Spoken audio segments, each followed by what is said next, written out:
Welcome back.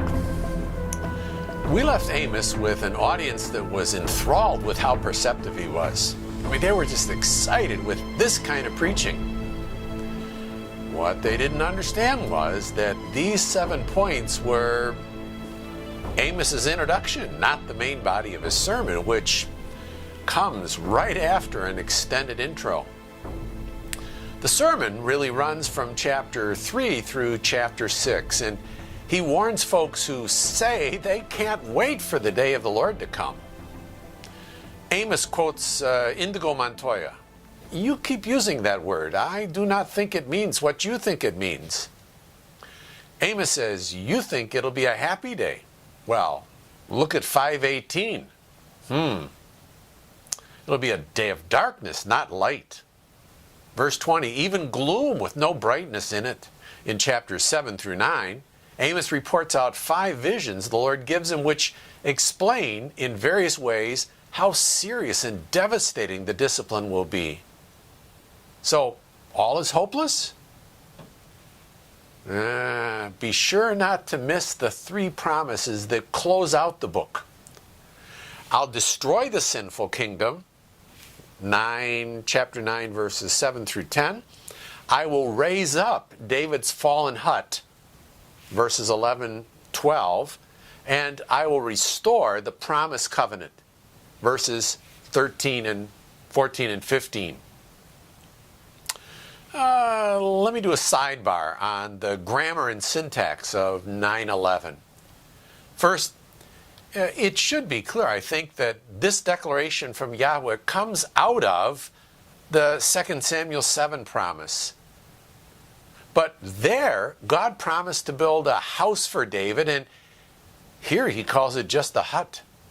But Yahweh promises that as sorry as the house of David, the dynasty of David is at the moment, there's coming a time in that day, the day of the Lord, when God will build it back up. And then God expands and explains 3 ways he'll accomplish this. I will wall up its breaches. The pronoun that our English translates at its is actually a feminine plural. So who are they? The plural her. I put it to you that the breach, the split, the broken apart, hers, relates to the house of David. It's the Malkut, kingdom, feminine. The northern kingdom, the southern kingdom, the kingdom is being breached, it's being torn apart. And on this, Amos agrees with Isaiah and Jeremiah and Ezekiel, as we've seen. Remember Zeke's magic trick with the 2 sticks?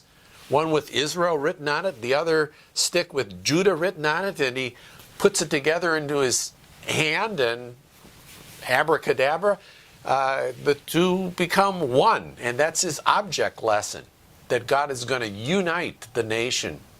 Then secondly, I will raise up his, masculine singular, David's, and by extension the Messianic David's ruins.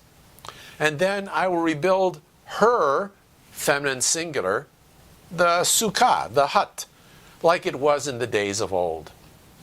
See, Amos wants his audience to know that as vile as things are now, God will make things right. As bleak as it seems regarding the viability of the promised covenant, all is not hopeless.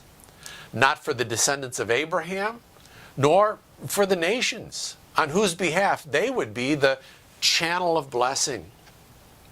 So, look at the purpose clause in verse 12. That they may possess the remnant of Edom, and all the nations who are called by my name, declares the Lord who does this. It's coming. Verses 13 through 15. Think about that. Now, a couple of thoughts on Jonah.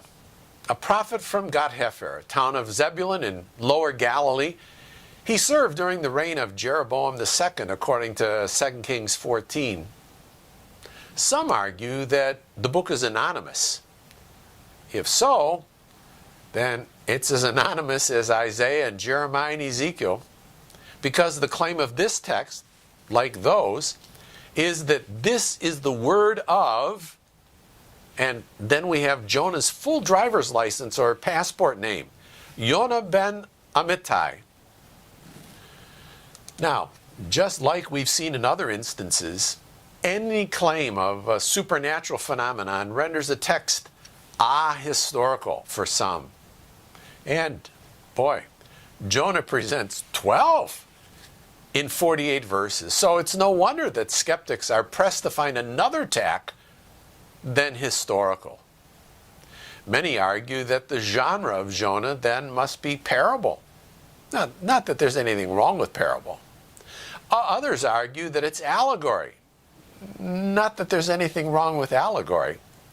It's just that, much as like with the Song of Songs or the last chapters of Ezekiel, there are just too many significant elements in which the narrative, there are just too many significant elements in the narrative for which there's no meaningful correspondence. Well, the style at least is biographical.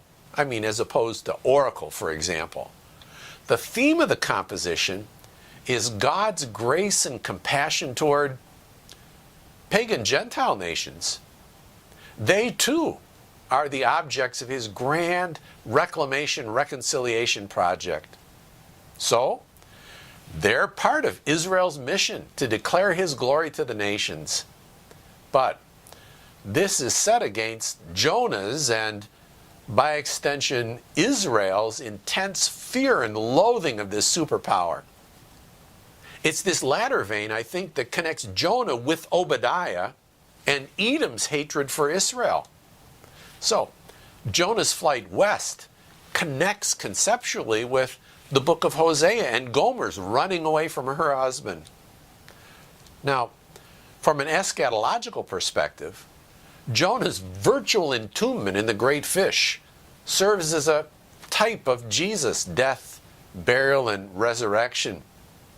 Look at Matthew 20, verse 40, where some of the Pharisees and teachers of law say to Jesus, "Teacher, we want to see a sign from you." What's Jesus' answer? "A wicked and adulterous generation asks for a sign, but none will be given except the sign of the prophet Jonah. For as Jonah was 3 days and 3 nights in the belly of a huge fish, so the Son of Man will be 3 days and 3 nights in the heart of the earth. And the men of Nineveh will stand up in judgment with this generation and condemn it. For they repented at the preaching of Jonah, and now something greater than Jonah is here." Take a look at Luke 11 as well.